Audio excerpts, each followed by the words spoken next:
TV Telugu news channel కి స్వాగతం.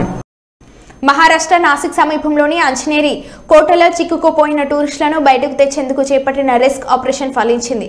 భారీ వర్షాలతో చిక్కుకుపోయిన దాదాపు 200 మంది టూరిస్టులను సహాయ సిబ్బంది రక్షించారు. 6 గంటల పాటు సుదీర్ఘంగా సాగిన రెస్క్యూ ఆపరేషన్లో పర్యాటకులు క్షేమంగా బయటపడడంతో అందరూ ఊపిరి పీల్చుకున్నారు.